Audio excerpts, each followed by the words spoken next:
Transit's a really effective solution. The stat I really like to cite is, all of the buses, most of them come into Boulder here and they go down Broadway into the downtown Boulder station. And that greater than 50% of people traveling on Broadway between Baseline and Canyon Boulevard are on a bus. Oh, nice. And so, that really goes to show transit is an effective tool to move people. It takes the perspective of a transit rider to understand what's not working with RTD. You can look at data all you want, and you can look at, and this is all the stuff I love looking at. You can look at all of these things so much, but my greatest understanding of where the system works and where it doesn't is from using it myself.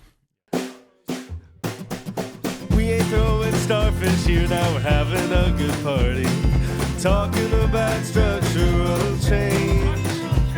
We believe the land is sacred, even beneath that vacant parking lot, where the weeds are doing their best to express the need for something different. Gonna make some space for you and me to live here all together. Gonna make it safe and fun for kids to get around the town. Gonna find me a residential pedestrian district where I can gracefully grow older. Gonna spend my remaining years sharing Boulder. Hello, Boulder and the wider world. Welcome back to the Sharing Boulder podcast. I'm kicking off Season 4, Episode 51 with an interview with Jack Rosenthal, who is an RTD board candidate and transit enthusiast. I met Jack at his downtown Boulder office, where we talked about our mutual love for public transit, the challenges RTD faces, why we need a train to Boulder and Longmont, and why he's running for elected office. Jack rolled up to our appointment on a one-wheel with the confidence of someone who has put thousands of miles on that rugged micromobility device. He rolled into the building, onto the elevator, and down the hallway as I followed on foot and admired his agility and balance. I appreciate Jack's plain-spoken approach, his love for analyzing data, and his ability to generate grassroots excitement for his campaign for the RTD board. I will have more to say about Season 4 of Sharing Boulder in a future episode. But for now, I hope you enjoyed this conversation with Jack Rosenthal. You got it? Got it. Okay. Jack, welcome to Sharing Boulder. Thanks so much for being on the podcast. Thank you for having me here. I really appreciate this. Yeah, you bet. Do you mind introducing yourself for a moment? Yeah, I'm Jack Rosenthal. I am a candidate for the RTD Board of Directors for Director District O, which is here in Boulder County. West and 95th Street is the district. Okay.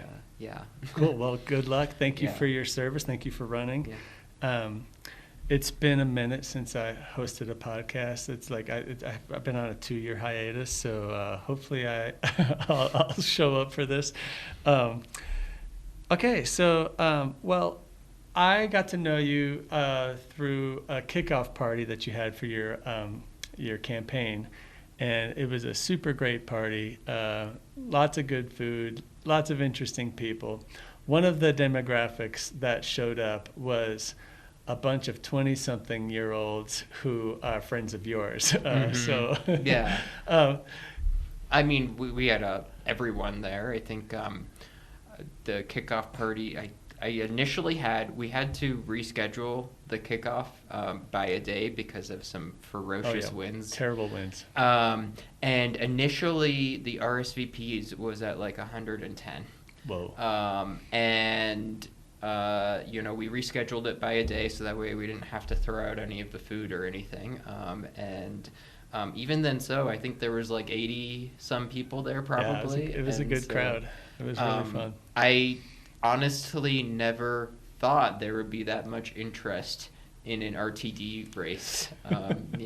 Historically these have been a little bit like a city council race or whatever, and that was a massive turnout. So yeah, that was super cool. Well, one of the young people who came up to me and started chatting asked me what RTD was, and like asked it in contrast to like what's the difference between CDOT and RTD, and I was sort of like, oh, where to begin?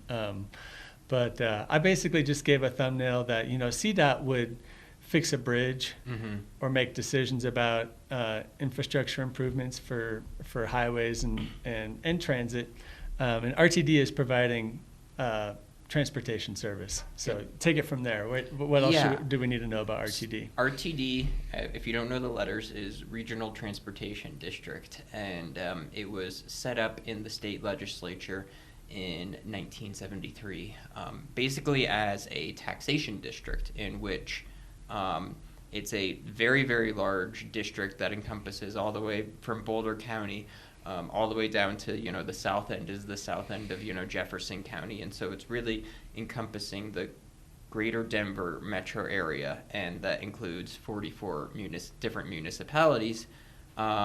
And using this district, a 1% sales tax is collected, and that is what funds the agency's operations. And they run the buses and the trains around here. And so they provide a public transit service. Great. 44 municipalities. I wonder how many of those I could name. Probably 5, 10. Yeah. I don't know. I'm a big RTD user, not a casual, occasional user. Like this is part of my daily life is to commute around mostly on the FF1, but I've used almost every local bus in Boulder. Yeah. And several in Denver as well. And I know that you kind of walk the walk as well. Yep. Tell me about your transportation situation. So I've always used RTD. Initially, I grew up in Steamboat Springs, so there we had free buses and whatnot, and that was all awesome stuff. I moved up to the Denver area here in 2014, and initially I lived in Golden, and I was a student at Colorado School of Mines there, and the W line had just opened, and it was really a great introduction into RTD and public transit and whatnot. And as I moved up to Boulder, I moved up to Boulder 2018, started a job at Google, and I found that, wow, I can actually live car-free here. And so I've been an RTD user forever, and it's a part of my life. It's how I get everywhere. And I think I've been extremely adamant. I will take RTD there if I absolutely can, and if not, I'm gonna get wherever I need to go on my one wheel or combine it. And so that is how I get around. It's a part of my life. I actually figured out RTD has a little API that you can hit. It's not documented or public or anything, but you can count your number of boardings if you use the MyRide app or a MyRide card. Okay. And so I had for 2025, I had 677 taps recorded that I got on an RTD that's a lot. Bus. So, well, I'm pretty sure I have more taps than that, but not in the last year. I've been riding since 2002, and lived in Westminster and took the BL or the BX. The little piece I was trying to remember earlier was that word district. I just automatically map it to a taxing area. It's like some way of setting up a taxation for some specific purpose. So it's not unlike the recently manifested Boulder Library District. It doesn't correspond exactly to a city. It includes Boulder and some extra area. It's not exactly Boulder County. But it's set up to collect taxes for that purpose. Right. And it's intended to serve everybody who lives inside of that district. Now, there's some really far out places inside of RTD's district boundaries. It goes all the way to the Continental Divide, but I think in reality, it's they provide a huge service area, and that you can ride RTD all the way down to Conifer and all the way down to Parker, and you can ride it as far north as the Walmart in Longmont, and so it is quite the service area. What's the service that runs the Bustang? Bustang is through CDOT. CDOT actually does run transit as well. CDOT provides statewide transit. Okay. And I think that's looking at providing transit which is inner city. Okay. I rode the Bustang back from Steamboat on Thursday. Nice. And so, it's the sort of thing that it's one trip a day will get you from, these far out mountain towns back into Denver here. And so, I did the exercise of riding down to Colorado Springs to visit family, and it wasn't super convenient. It was on a holiday, and so it was holiday schedule, and but it was very comfortable, as is the FF1. Yeah. Okay, so we know a little bit about RTD. We know and love it. Ride it every day, most weeks, anyways. Yeah. Program note. I wanted to say about your how you showed up here today. You rolled up on your one wheel. Yep. Yeah. After missing a bolt. Yep. And and then we like hopped in the elevator. You're still on your one wheel, scooting through the building. That is, my favorite thing. I got into that, 2020 COVID pandemic, 2021. During the COVID-19 pandemic, I'm like, nothing better to do, and a friend let me borrow his board for a bit, and I got hooked on it, and ever since then, I just combine it with RTD. I use it to get everywhere. So it's such. I feel like, I mean, I know that people have one wheels, but I immediately now I associate you with a one wheel, and it's like your look. It's like your signature way of moving through the world. So that's pretty cool. Okay, so I wanted to ask you specifically about the board that you're campaigning to be an elected official on. Mm-hmm. Tell us about what the board does. Yeah, so the RTD board is the board of directors for the agency, and it's composed of, right now, 15 elected directors, each of whom represents their area of about 215,000 constituents, and each of them is not only a representative of their area and can advocate for their needs within RTD, but also, very much I think the board takes a regional perspective that people don't just commute around Boulder County, and yes, that's the majority of where I get around in RTD is through Boulder County, but that a lot of people have to make commutes into Denver and whatnot for their jobs, and so I think the board of directors is not unlike a city council in that each area elects who they would like to represent them there, and that they provide governance for the agency, which is set up with permanent staff to actually run it, and so it's 15. They're like wards. What was the word that you used? Director districts. Director districts. Yeah. And ours is letter O here in Boulder, but they go A through O, or like what letter of the alphabet is O? O is the 15th letter. I was going to say, it feels like it must be very close to like. We're at the end of the list. Okay. Cool. So, who is our current director? Yeah. And what have they done? Yeah, and so our current director is Lynn Geisinger on the RTD board, and she was the chair of the board for a while. And is she running for re-election? She's not running for re-election. There's two term limits, so they're 4-year terms, and so she is termed out here. So this one's an open seat, and so I think very much so. I would like to say that I see Karen Banker up in Longmont and the District I as very much also the Boulder County crew that we have here representing us, and so I see basically the two of them as they think about Boulder County and whatnot from different perspectives, but very much integrated together, and Karen is somebody I really look forward to working with on the board. So, cool. Yeah. She's running unopposed, or she's a likely candidate? She is. The terms are offset by 2 years. So she's not running right now. So she's not running. She's in there till at least 28. So, okay, great. Yeah.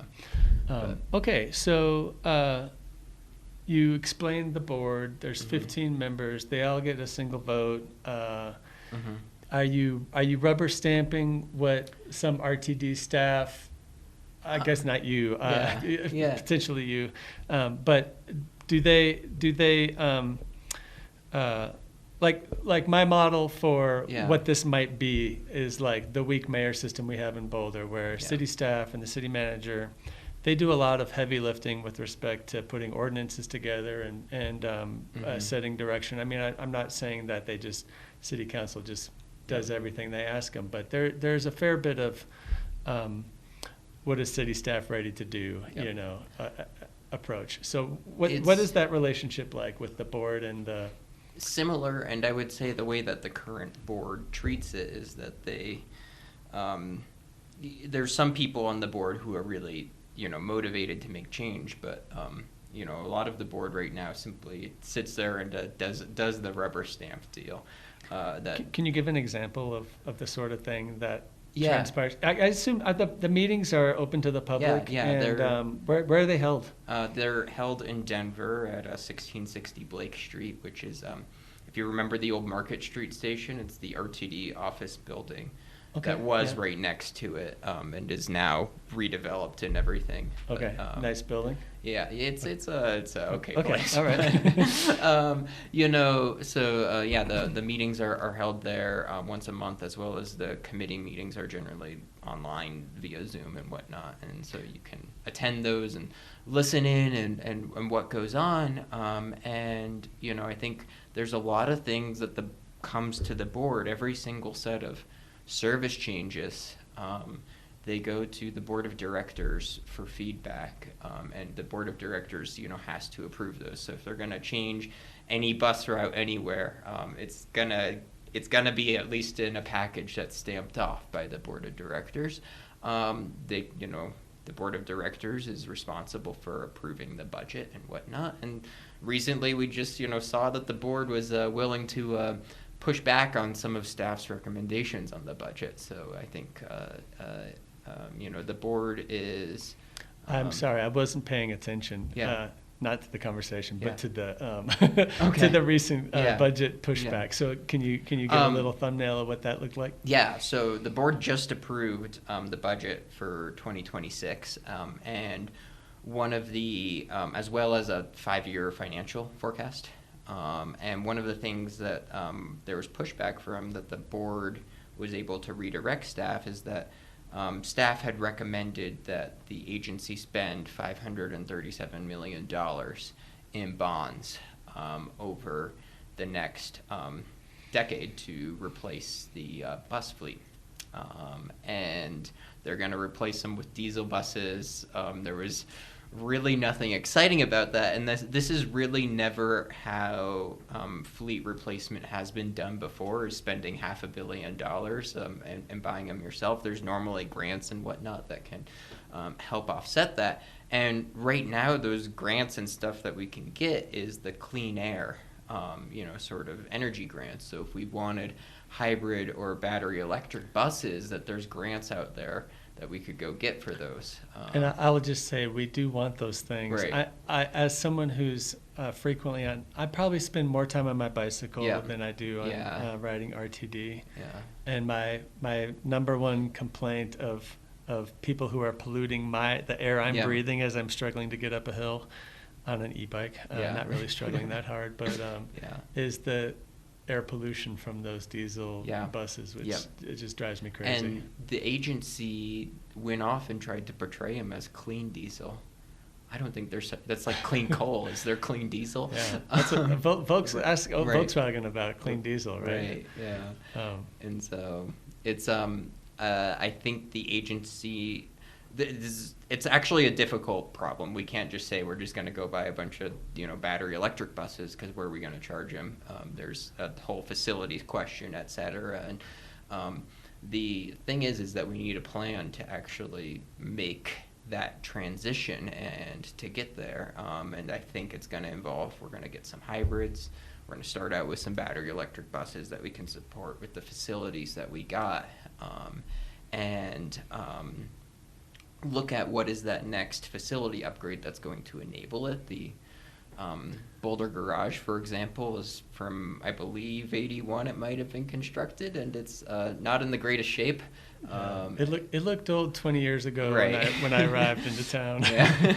And so they don't have room for any more buses there, for example, as well as they don't have any facilities to charge battery electric buses, and so it's going to require facility investment to not only expand service, but look at we have a couple of electric hop buses. Yep. There must be somewhere they plug those in. Yeah, so the hop is actually not directly operated through RTD. RTD engages in a local partnership with the City of Boulder and CU to fund the hop.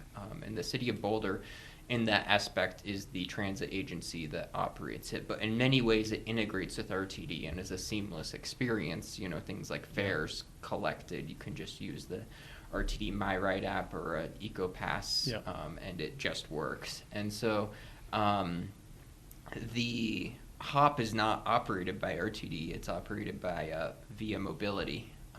And I presume they must have just gotten facilities to store a few buses. To store a few buses and charge them. Okay.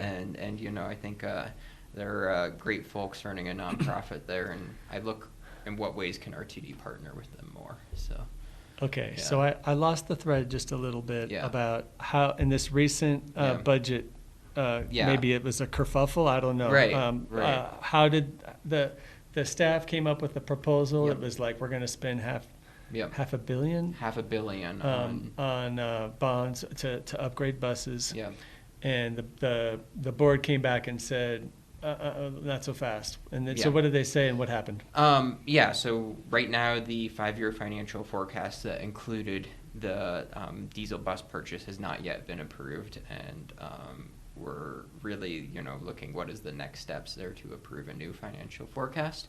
And I don't think we want purchasing a ton of diesel buses in that financial forecast.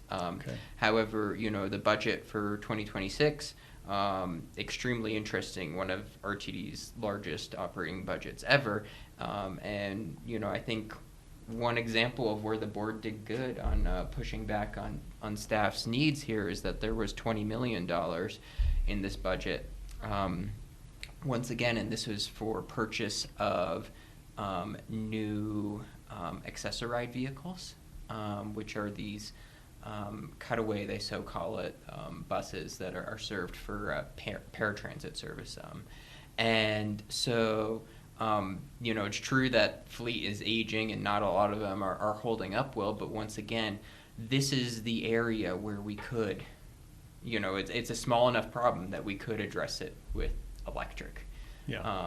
Or hybrid, one of the two, and that the agency hadn't planned any of that. They're just like, we're just gonna go buy more gas buses, and they don't last that long. And there's actually a lot of quality products out there that might last better than some of these cutaway gas buses. And so I think the agency's been asked to hold on to what they've got for now and keep it working, and I think we need to find and address a plan there. And the cool thing is with this sort of thing is that there are grants and whatnot that we can pursue, especially for clean air alternative options. So I don't have a lot of hope that electric vehicles are going to save the planet, except to the extent that we share them and they're used for high capacity, high volume public transit. And so I'm all for e-buses that are reliable, especially if they last a long time, which I assume they do. Yeah, I very much feel the same way.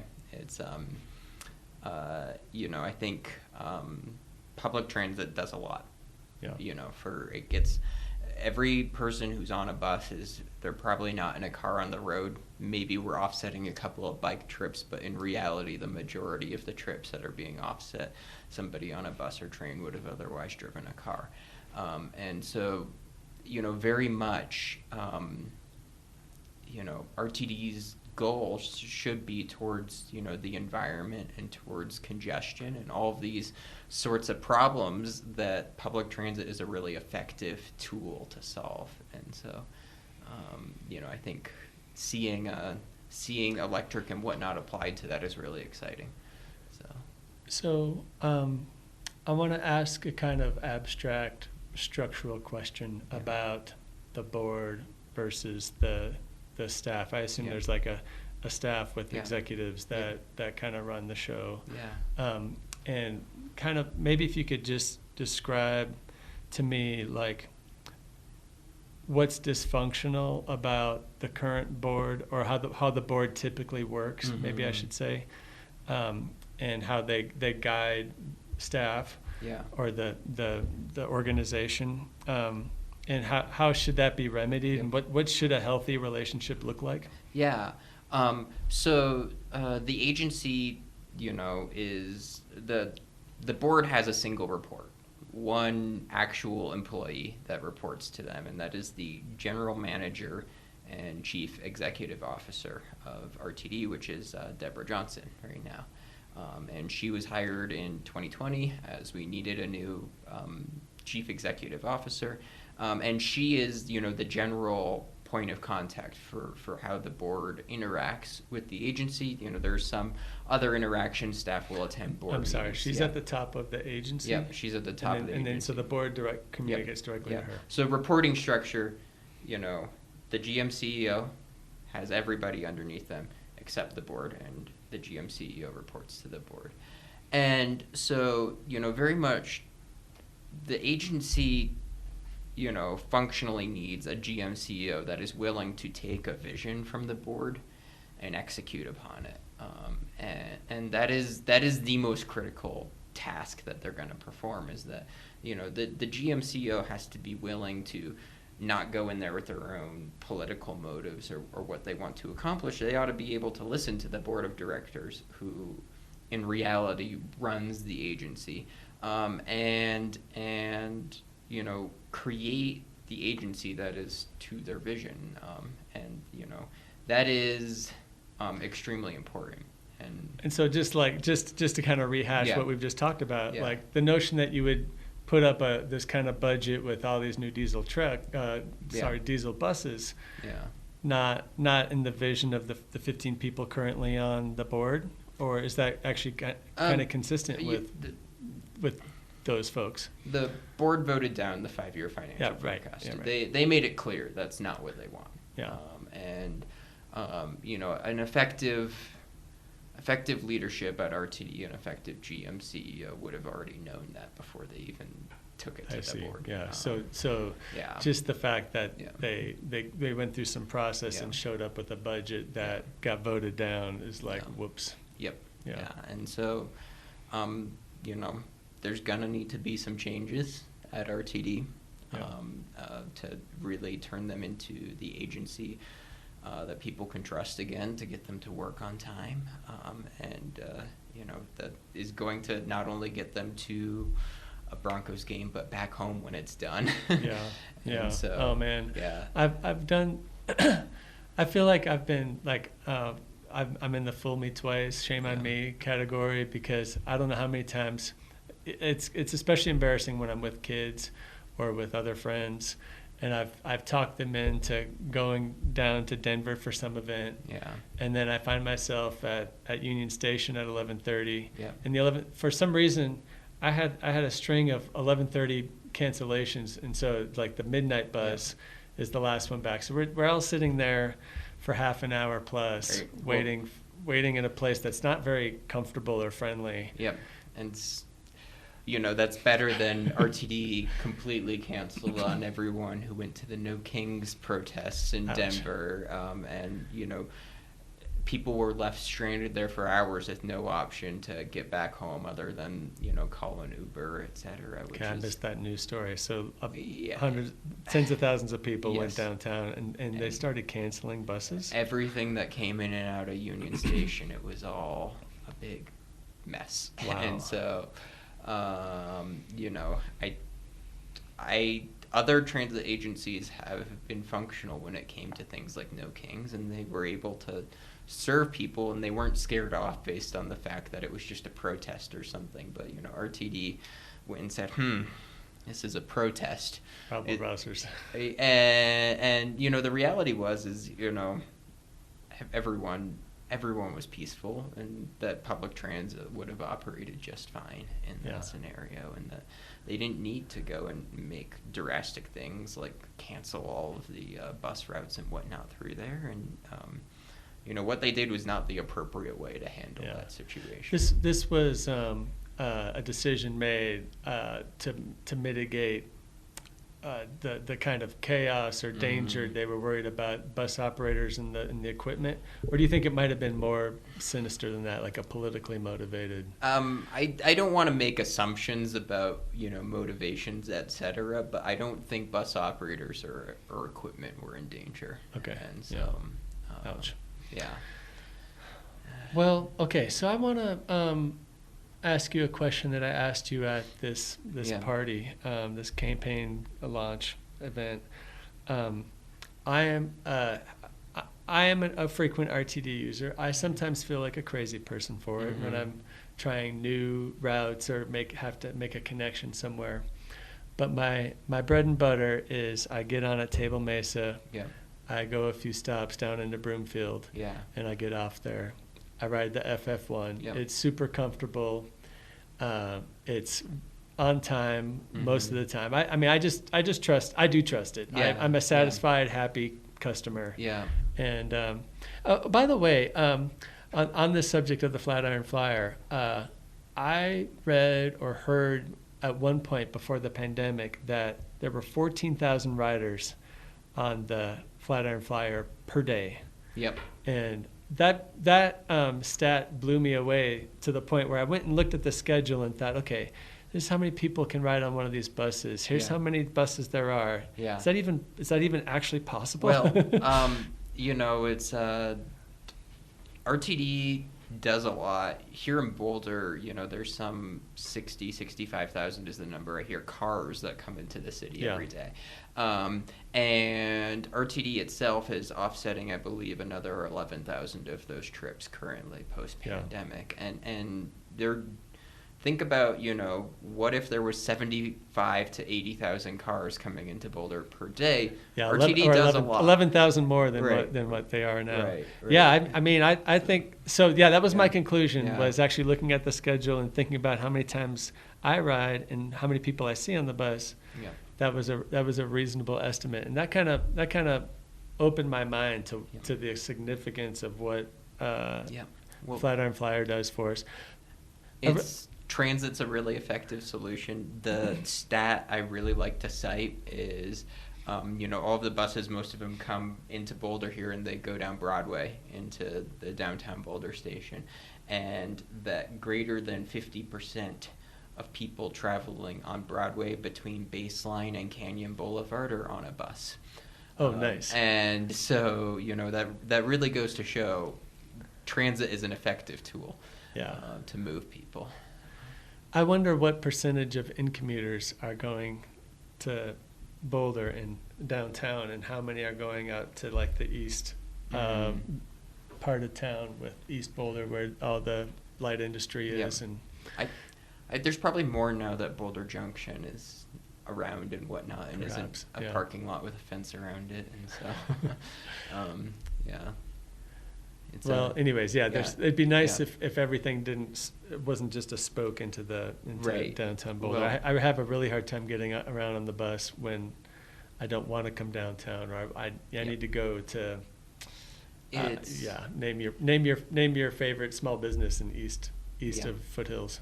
It's RTD's last major system redesign here in Boulder was 1978, and you look at the service patterns we have today, and they renamed some of the numbered buses to fun stuff like Jump and whatnot, but it's really following the same service backbone that they figured out in the late 70s. And there's really, even RTD's latest SOP, which is the system optimization plan, that's what they use to guide their decisions in terms of how they build service, was built on a mix of data, but here for Boulder they used data that went back all the way to 2003. And I just don't think this is the same Boulder that we had in 2003, and people aren't moving the same ways. And so I think it's really, the COVID-19 pandemic changed everything, and we're people move in completely different ways here. I think it's appropriate to kind of look at what we got and ask, is this the right service pattern? Yeah. Well, I love your stat about more than 50% of people moving from baseline to Canyon. Is that what you said, Canyon? Yeah, baseline Canyon on Broadway. On Broadway are on buses. That's super cool. That's actually consistent with my own experiences. Like, I always see buses when I'm biking along there. Yeah. Okay, so like we built up the Flatirons Flyer a little bit. Mm-hmm. I had one more fact about the Flatirons Flyer. Okay. Someone told me that they were replacing some number of buses at the cost of $28 million, $600,000 a pop. This was like 5-8 years ago, something like that. Okay. So what I wanted to say about that is I feel like $600,000 feels like an eye-popping number when you sort of imagine buying yourself a sports car. Yeah. But when you imagine the kind of infrastructure you're buying and how many miles these buses put on, and the full price tag of $28 million for whatever number of buses they bought at that time, listeners can do the math. My reaction to that is like, what a great value for less than $30 million. You can have this great upgrade, beautiful, comfortable buses that are on time on this US 36 that's doing such a great job of moving buses around. Yeah, well. Which is leading me, I'm leading up to this question. Yeah. Why do we need a train? Well, so, the train, I should explain for people here who are not familiar, Please. In 2004, voters approved, and this would be across the entirety of RTD that voted for this, a plan called Fast Tracks, in which, they would build 130 plus miles of rail, both light rail and commuter rail, around the region. And a lot of it's been constructed so far. We all know, both the light rail downtown as well as, the great new A line to the airport and some of the commuter rail options that have come more recently. And, there's one striking corridor from the Fast Tracks plan which has pretty much nothing left, which is the train to Boulder. And it's actually... The train to Westminster is what you mean. It goes to Westminster right now, but as planned, it should be going through Boulder all the way up to Longmont. Obviously, it's not there, and RTD has studied it a number of times over the year in terms of feasibility and making it happen. They studied it in 2009, and things didn't exactly pan out back then, and they studied it again in 2024. I want to say last year, but it's already 26 now. That's what New Year's come. The cost has always been astronomically expensive and difficult to run service on it. Part of it because this is the only rail right-of-way which RTD doesn't own, but they have to lease from, in this case, BNSF. And so, I think the original Fast Tracks plan, I don't know if we're ever going to get to the number of trains per day and whatnot that was originally promised, but for the first time, I think we actually have the chance to make this feasible. The state has engaged in studying rail from Fort Collins all the way down to Puebla, called Front Range Passenger Rail. And as an initial segment of it, they want to do from Fort Collins to Denver. And they're asking RTD to engage in making it happen. And in terms of RTD's financial commitment to making it happen, this is the best deal we're going to ever get. It's costing RTD just about $200 million instead of possibly over $1 billion for them to construct it themselves. And so I think I don't understand why that opens up an opportunity for the Boulder to Longmont line. Well, so the Fort Collins train would come down. Yes. Through there. Yeah, so I see. It follows the Fast Tracks alignment and whatnot. So it goes through Boulder. I didn't realize that. Yeah. I just assumed something from Fort Collins would just go straight down I-25. No, so it's reusing the entirety of the rail right-of-way is owned by BNSF, and it's using their rail right-of-way, and that we engage with them on an agreement to lease it for our trains. And is BNSF an eager collaborator in all of this, or are they just sort of like, are they money hungry, or like what's their... Historically, they've given us every reason to say no. They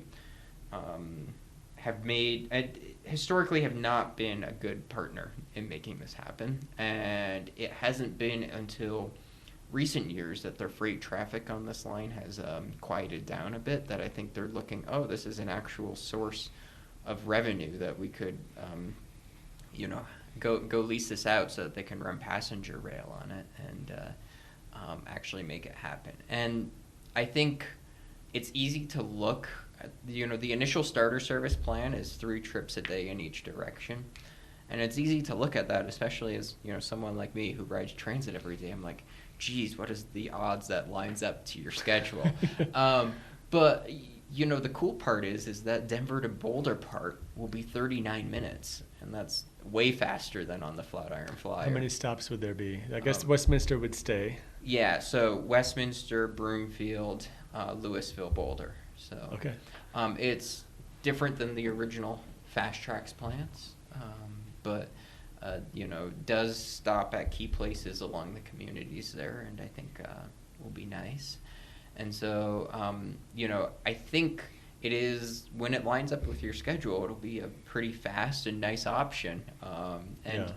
The really cool part is that 3 trips a day in each direction, you're like, well, what if I need to go to, a special event or whatever? How do I get home from a Broncos game? The state has indicated that they want to run additional special event service. Trains are a really effective tool to move a lot of people at once. And if you've ever even just been in Denver when a Broncos game got out and tried to get back home on the Flatiron Flyer, you probably might have experienced, well, is there going to be a seat for me?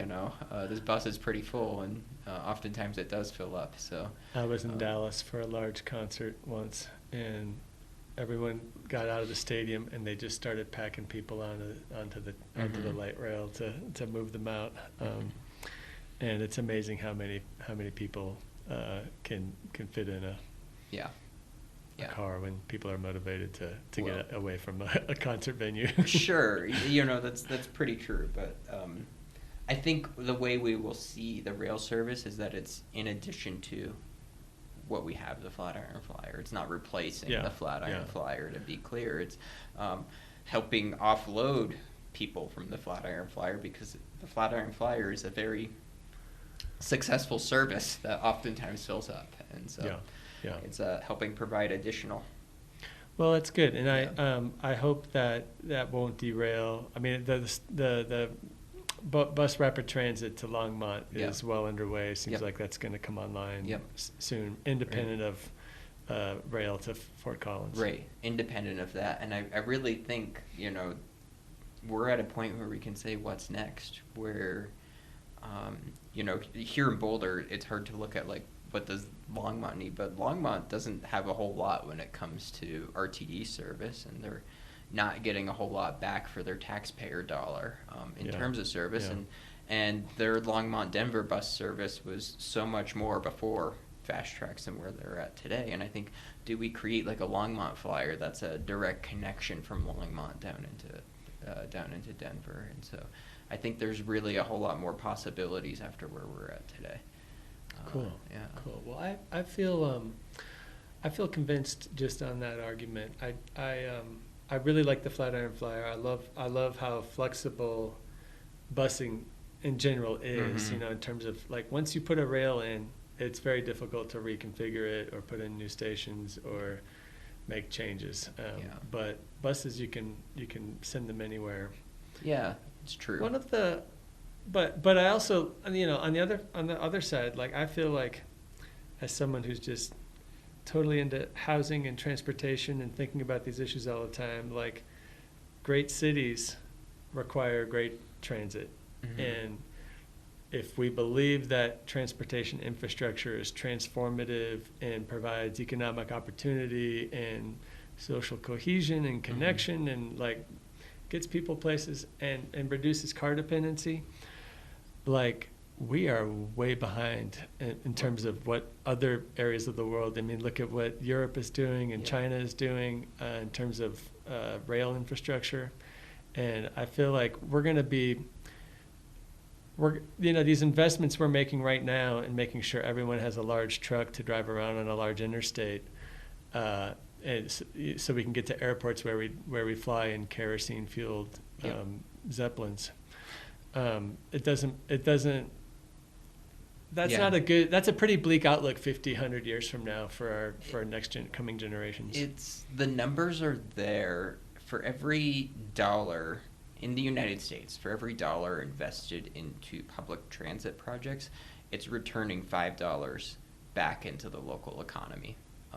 And strictly from an economic perspective, public transit is a very valuable tool to drive local business and drive. So it's not just economy. For liberal hippies, right? It's we can make good solid financial arguments for why this makes sense. And so from that argument, I think we should hopefully eventually have taxpayers who are willing to make that investment into public transit. And I kind of wonder, what do things look like down the road? Could we go and ask, if we're going to run public transit here in the Denver metro area that's actually going to serve the community so that everybody has the choice to use transit instead of drive a car, I think it requires investing more than we're doing today. The sad thing is I think if we were to go to ballot here in 2026 and ask the public for more money for public transit, they would say, where's my train? Where's my train? And I think if you ask really anybody anywhere, they've got a nit to pick with RTD right now. Yeah. And without figuring out a means to restore trust in the agency, I don't think we're going to be at that point that we can, that we could go and ask people for a little more money. And I would love to, in 2030, say that we've restored RTD's reputation to the point that we could say, look, we're going to go ask for this amount of sales tax or property tax. I don't know what form the tax is in yet, but to provide 15-minute service on this core network and to provide 24-hour service on the Flatiron Flyer and these other places, and really for whatever is next in terms of upgrading RTD to the next level. And if we have a shot right now to restore that trust in RTD, and if we're successful. Explain the opportunity. Yeah. Right now RTD's financial outlook and future isn't great. They, the cost of operating service has gone way up, and simultaneously the agency is mostly dependent on sales tax right now. And if you're not familiar with, kind of the economics of sales tax, is that it declines year over year for every single, government that's collecting, sales tax for their operations, because people are spending less and less of their money on things that generate sales tax, the essentials like groceries and whatnot, and they have to spend more and more on housing. And this the means that sales tax provided, 20 years ago, and the means that sales tax used to provide when all of these taxes were set up is not the same as what we have today. And, I think kind of, it's sad to say, but like by 2032, mid 2030s, if RTD doesn't figure out a new sustainable source of operational revenue, then they might have to start really making drastic cuts on what they got. So the answer I just got is, it's not so much that there's some unique opportunity for restoring trust. It's like there's like new demands of why this has to happen now. So it's like, it's now or never. We gotta invest in public transit, and we can't do it now without fixing RTD first. Yeah. And so that's the most important thing, and that does mean building the train. And that does mean, doing every single one of these other things. Now is the time that we've got to turn the agency around because we need to. So, I'm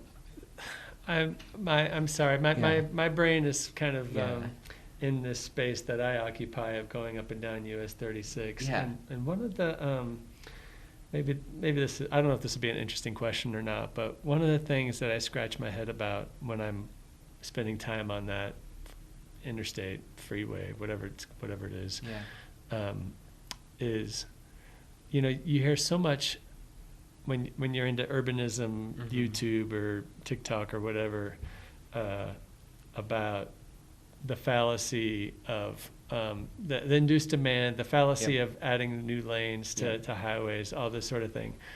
But US 36, they added space and they improved the intersections, and it just seems to work year after year. I don't know. I mean, like, is that my perception, or is it not actually working? It's plenty of times I've been on the Flatiron Flyer, either on US 36 or I-25, on the segment that goes into Union Station there, where you get stuck by 20 plus minutes, because of traffic, especially I-25 there. Well, right. Yeah. But I assume you have the same benefit as I do, where I'm living in Boulder and commuting out of it. I live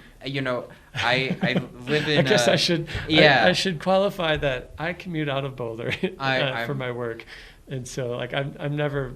I live in Louisville and commute into Boulder for work, and in reality, now, especially now that I'm running a campaign, have been commuting everywhere to go meet with people, go commute down to RTD headquarters in Denver and whatnot. And so, I've seen,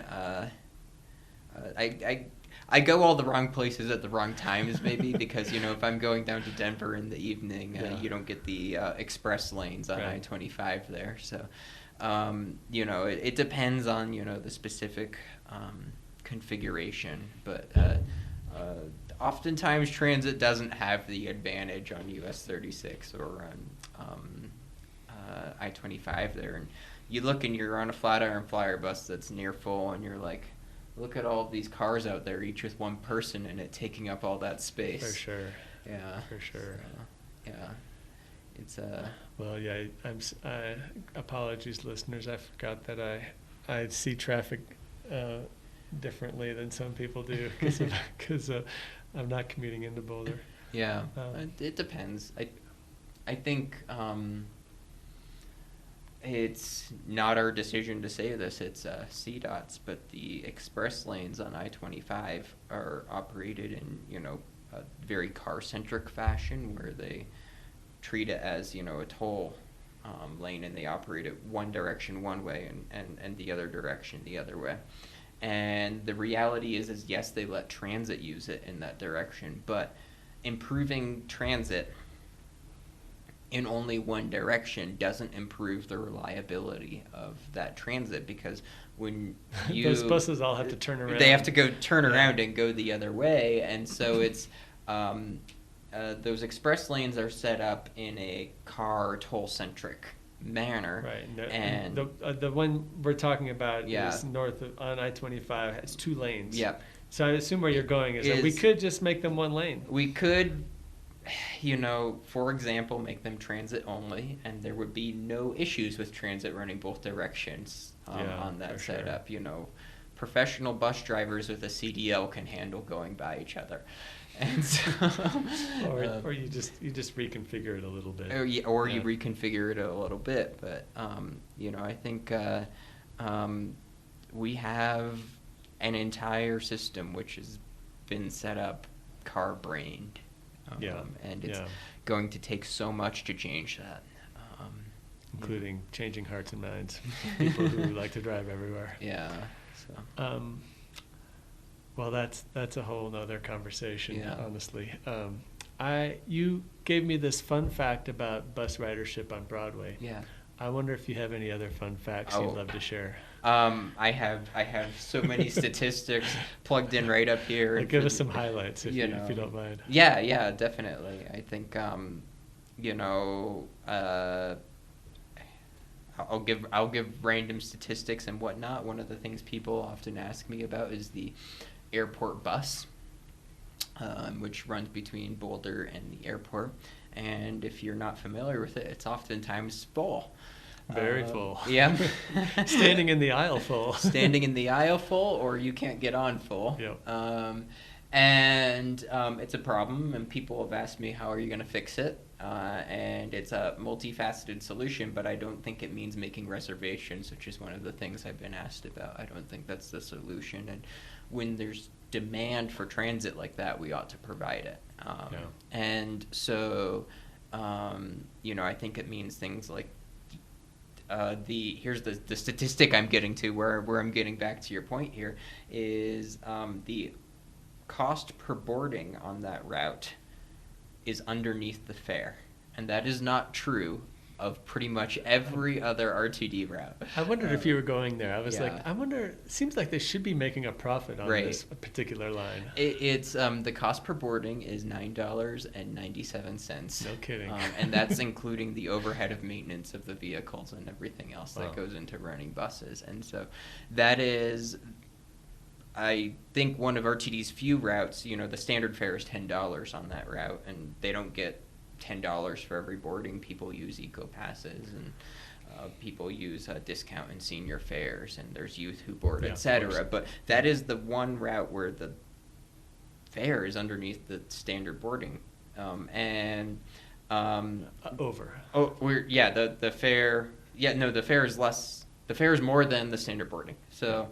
It's like, we can actually kind of increase service here a bit. And I think it really shows there's demand for other airport services where they don't exist. Longmont needs a Skyride, for example, that could do like Longmont down to Lafayette Park and Ride and then to the airport. For sure. And that will alleviate demand on the AB1, because a lot of these people are driving down to Flatiron Park and Ride and getting on the airport bus there. So, the more service we can provide and to more areas will help fill that picture. So, is it reasonable to just charge more for that particular bus just to help with revenue? Skyride was stood up in like 97 or 98. It's been around a while, and when it was stood up, the fare back then was $10. Whoa. Okay. And here we are. It's $12 now, right? Or is it still $10? It's $10 now. Okay. And so here we are 3 decades later, and it's still $10. Nearly 4. Yeah. Okay. And, I think the world has changed a little bit since then. Well, especially when you look at, you start penciling out other options. The other options are expensive. So. Well, yeah. And I think when it comes to how our fare is collected on that route, there is other alternatives we can look at. A lot of people use that route.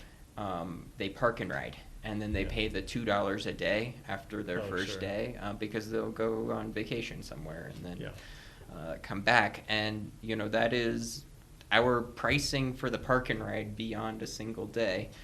Is another place that we can look at how we collect fares for airport-bound destinations. I don't assume there's any long-term parking out by the airport that's $2 a day or anywhere close to that. Exactly. And so, we'll still be the most price competitive option. And I think, we can look at, yes, we could increase that $10 fare maybe, but I think there's other ways we can collect that fare, and we can look at, park and rides as a mean. Well, I hope you'll consider the various service workers that need to get out to the airport. Definitely daily. So they're not paying $10 a day. I definitely agree, and they're economically some of the people who really the fare hits them the most. And a lot of airport employees get eco passes, but it's not universal. And we really need to make sure that everybody who works there has the means to get there. They just tap their card and it's free to them, part of their job. So that was a great example. Yeah. Do you have any others? Yeah. I think I've got all of my numbers and spreadsheets, and that is how I operate. If you want cost per boarding of any route, only some of them I have memorized. Okay. But I think a whole bunch of other stuff. So you've been doing some data analysis around using the public API through the RTD site, or just publicly available data sets? Way more than that. I'm a regular at RTD's Cora requests, and so I've cored for stuff like I have all of the individual EcoPass tap data from when people tap their EcoPass or use their phone barcode. I have all of that data from June 2024 to June 2025, and I've used that to kind of analyze beyond what ridership data provides us to look at what are the means in which people are paying when they board, etc. And so I have a giant 8 gigabyte SQLite database that has per trip, per stop average boardings for going back to 2018. I love using that. I work in software myself. I'm very data brained when it comes to looking at these solutions. But I have now for routes numbers that RTE doesn't publish themselves. We've been able to derive these numbers. Stuff like boardings per service hour. So not only how much ridership a route gets, for example, but how much ridership is it getting compared to the amount we're investing in that route. And you wanted more interesting statistics. The skip here in Boulder has higher boardings per service hour than the 15 and 15L in Denver. If you're not familiar, that's the Colfax bus that's currently being upgraded to BRT.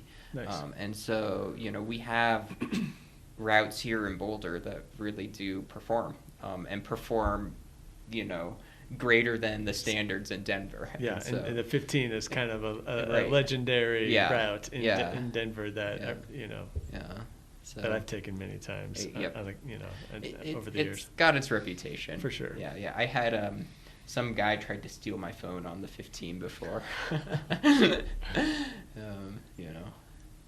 I think things are a little safer here. I've mostly just witnessed very animated conversations to the point where I was like feeling a little physically unsafe. Yeah. We've been going on for a while. I guess maybe wrap this up with a campaign pitch of why people should consider voting for you, and maybe how you're different than other candidates. Yeah. I think the real thing you're going to see about me is that I actually use transit.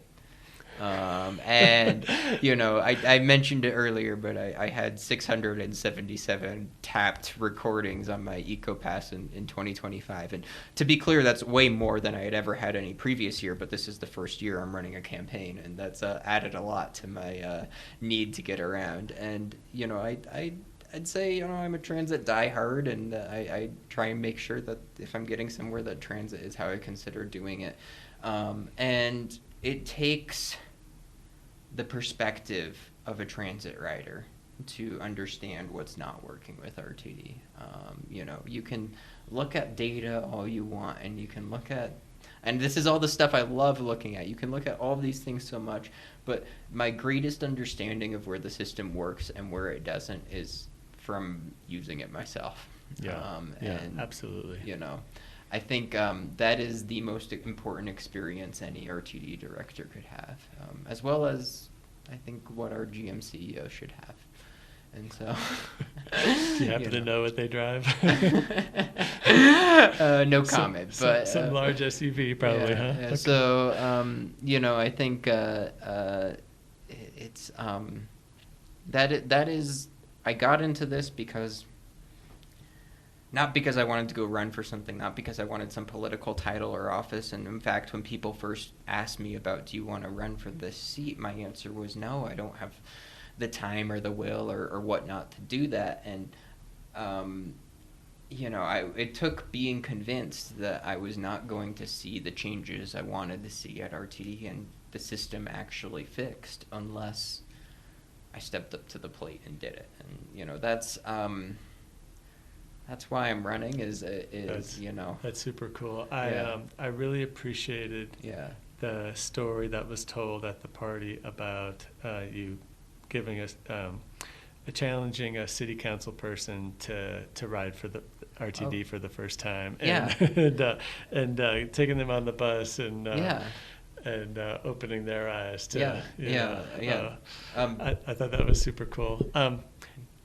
Do you have anything specific to say about that? I mean, you're an evangelist. This is something I do pretty frequently. It's not just, with city council members or whatever, but if it's a family member or something, or a friend who has never used RTD, I say, hey, let's go ride together. Yeah. And I really think, public transit could be great here. Yeah. In Denver, and it could be. You look at public transit elsewhere, and a lot of other systems are thriving a little more than RTD is right now, and we have the ability to be there, and it takes the perspective of a transit user to get it there. Yeah. Well, this reminds me of something I wanted to say to you as a kind of a. I love your evangelistic approach in terms of like helping friends and community folks to get on the bus. Yeah. I think this challenge of getting someone to ride the bus for the first time requires that kind of it's like a contact sport. You have to like make plans with somebody to get them to do it. And I love this sort of grassroots. I would love to. I've mentioned so many policy perspectives here, but a really simple one I want to bring to the RTD board is buddy passes. That nice. If you in the My Ride app or whatever record, I don't know how many boardings or whatever in a month. Say you board 10, 15 times a month or whatever. We send you an email with a free pass that you could give to a friend. Yeah. For one of those first rides for them. And have the users of our system be ambassadors to everyone else. So I wanted to praise you. I also have kind of this possible challenge. One of the things, as I kind of thought about the speech that you made, that I thought, you missed an opportunity to encourage people to ride the bus. Well. And I don't know if that was deliberate. I mean, you say but I absolutely do, and I do every day. I think because one of the questions you were asked was about an ADA rider who's frustrated. The example that was given was a blind person who they're never going to have a driver's license and get around in a car. And taking Uber everywhere is not an option for a lot of low-income earners. And Uber's more expensive than ever now. Yeah. And one of the ways I think about my commitment to riding the bus is it enables other people to have, the more I use it, the more it makes it available for other people. And so, like when you're in a room full of like donor class Boulder socialites, like. You ought to make them raise their hand if they've never ridden the bus and say, I challenge you to ride the bus. I think the sign of a developed nation is, and this is some quote from somebody I'm not recalling, but the sign of a developed nation is one in which the rich also choose to use public transit. For sure. And that, a system which works better for everyone is going to work better for the people who need it most. If we designed a system that's only for the people who absolutely needed it, who had no other choice. 30% of Americans don't have a driver's license. It's actually a shocking number of people who don't have the choice to drive. But if we design a system which only caters to them, it's not going to work as well as a system which caters to everyone.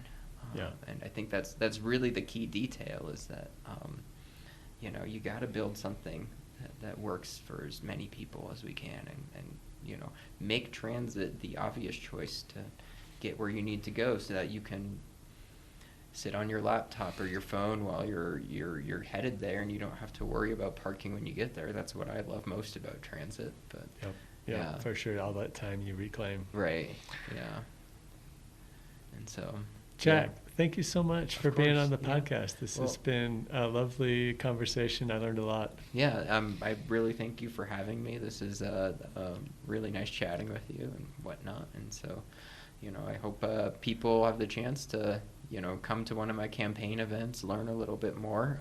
Where can they find out more about you? Yeah. My website is jackforrtd.com, and I'm also on Facebook, Jack Rosenthal, Instagram, Jack for RTD. Can find me on LinkedIn or whatever other platforms you use, and follow along with my race here, and we'll see if we can actually transform RTD together. And I'd love if you could help me with your input of what is it we need to fix in RTD, because I believe that's the most important perspective.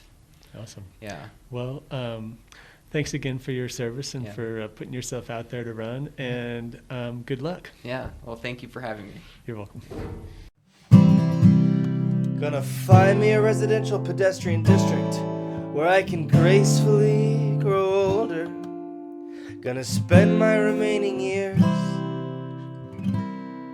sharing Boulder. Thank you for listening to Sharing Boulder. Please support the podcast by sharing it with your friends and neighbors.